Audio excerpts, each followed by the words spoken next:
Guess what? This is Law & Order SVU Season 2, Episode 6, Noncompliance. We open up and we're watching this adorable little dude walk into a corner shop first thing in the morning. Maggie, where's my coffee? Looks down, there's bloody footprints. Follows them, there's Maggie behind the counter, covered in blood. He's freaking out, obviously, runs outside to dial 911 on a payphone. Payphones, that's so cute. And as he's calling it in, he looks over and sees a second victim laying face down in the garbage with blood just soaking between their legs.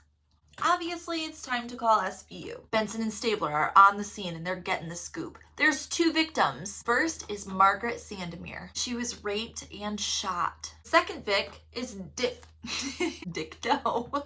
John Doe. We don't know who the fuck this guy is, but he was stabbed several times in the chest, the back, and the junk. He's not dead. He's on the way to Mercy Hospital. Stabler is still inside the corner store looking at Maggie's body. She was shot in the back, but she's laying face up, and her shoes are on the wrong feet.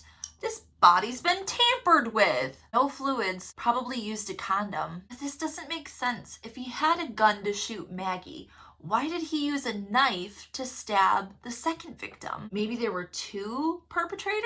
We're back at the precinct and we've got a little bit more information. There was still money in the cash register, which means if it was a robbery, it was interrupted. There's no camera, so no footage. We still don't know who the second victim is. He had keys and a few bucks in his pocket. So probably going out for a midnight snack and got stabbed in the dick. Munch says, okay, was this frenzied or a focused attack?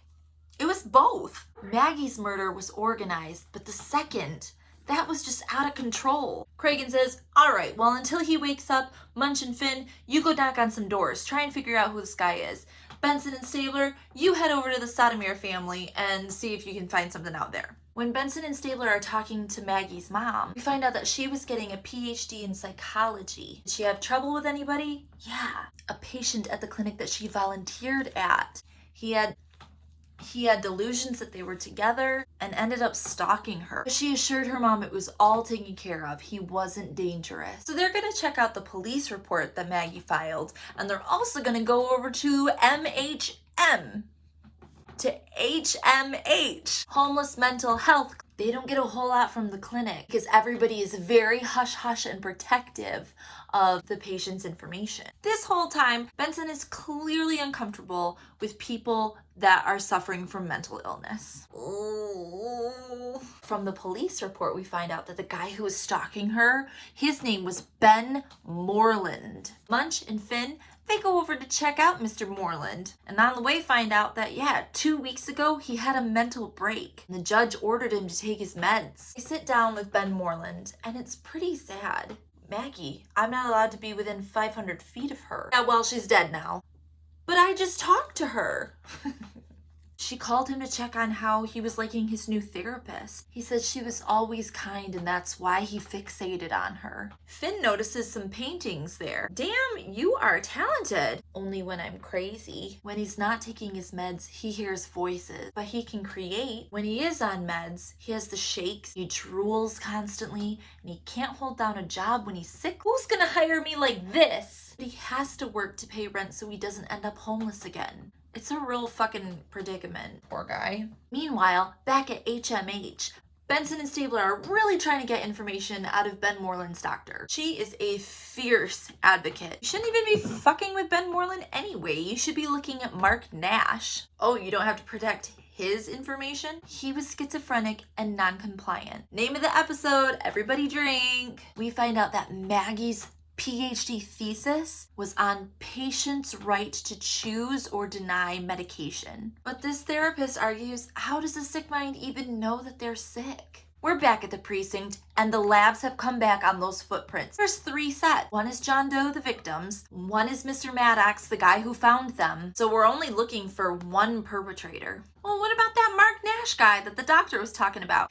He doesn't have any kind of record. He's never been violent. We find out that John Doe is out of surgery. Munch and Finn, get the fuck up there and talk to him. The victim's name ended up being Earl Miller. Okay, Earl Miller, what can you tell us about who did this to you? Not much. He was in his 20s or 30s. He was white. He was thin. Said he was crazy and he was saying something in Russian.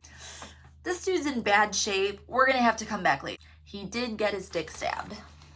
So Benson and Stabler head over to interview Mark Nash. And when they walk up to his place, he's laying on the front steps. He's covered in blood. Mr. Nash? Kalnikoff. It was I who killed the old pawnbroker woman's sister. Oh shit, what? Start to approach him and boom, he whips out a knife. He twists his hand behind his back, grabs the knife, face to face with Stabler. He says, I do not repent. That was intense. Now we got him in interrogation. What the fuck happened? Did you have an episode?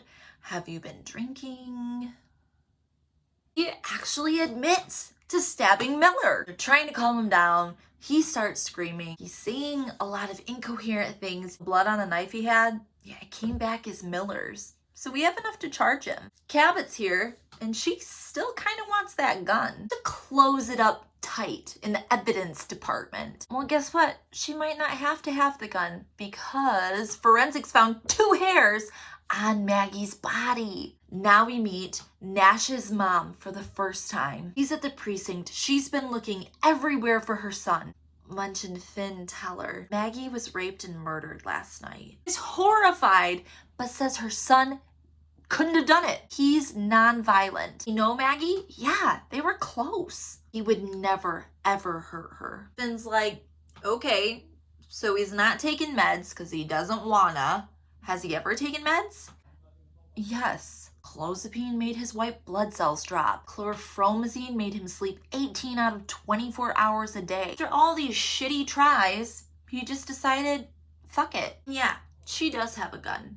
She bought it to protect Mark from motherfuckers in the neighborhood who were scary and didn't understand her son. We jump to Cabot, and she is negotiating with Nash's lawyer. She wants a minimum of 6 years on the inside and then a bajillion in a hospital. We've only got him for assault. Not if I can find the gun. Let's go find that gun. They're at Nash's house. And while they're there, Stabler kind of calls Benson on her shit. You are uncomfortable with the mentally ill. I'm uncomfortable with dangerous unpredictability. Whatever. They find the gun. It has not been fired recently. Not the gun. We jump to court and Nash's lawyer is doing his damnedest to advocate for Nash. Listen, defendant reserves the right not to take medication. Judge is like, boom, noted, blah, blah, blah. We jump to Dr. Skoda doing his psych eval. Love Skoda. It's clear that Nash is a smart guy. He understands what happened to Maggie, but he makes it clear that he prefers to live without medication. We're back at the precinct. Holy shit, we've got 3 new pieces of information. Ready? First, Earl Miller, the second Vic, he identified Mark Nash as his attacker. Second, Ben Moreland's fingerprints were at the crime scene. And third, those hairs on Maggie, they were not Mark Nash's. Well shit, now we can't find Ben Moreland. He's not at his apartment. He's not at the shelter. He's in jail for destruction of property. We got him in an interrogation room. Ben Moreland, did you kill Maggie? Yes. I would like to do my time at Creedmoor. Okay, first, what the fuck happened? Yeah, he went there to talk to her and stabbed her. Maggie was shot. Yeah, he didn't do it. That person, Creedmoor, has painting as one of the therapies you can choose. He just wanted an out. Okay, now we don't have any more suspects. What about Mark Miller? The victim? Was he the doer? Let's check his statement. They go back to the hospital where he is noisily slurping soup. Okay, Mr. Miller, you said you were coming back from visiting a friend. What friend?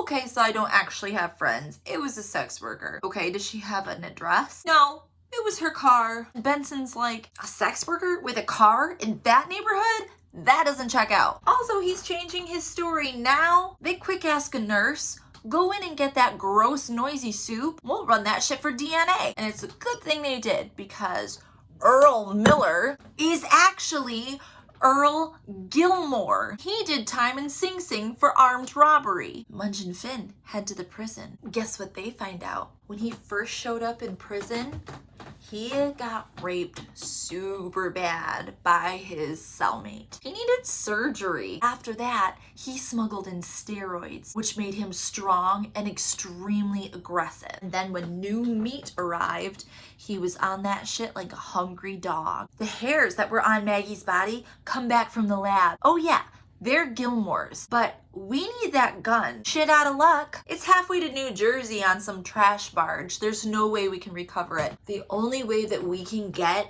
Gilmore is with a credible witness. And the only witness that we have is Nash, who is psychotic, therefore not credible. He needs to take meds, or else he's going down for this. There are several heartbreaking scenes where they finally convince Mark to take these meds. He does not want to. His mom does not want him to, but it's either this or Gilmore goes free and he takes the fall. So they inject him with the meds. We jump ahead to when Mark is lucid. I'm gonna go ahead and guess it does not happen instantaneously like what they were showing, but Mark gives his statement. He walked into the shop, saw Earl raping Maggie, flipped out, and stabbed him. So it's basically nothing that we didn't already know, but the important thing is now we have a credible, lucid witness. Now we're able to charge Gilmore with first-degree rape and murder. That motherfucker's going away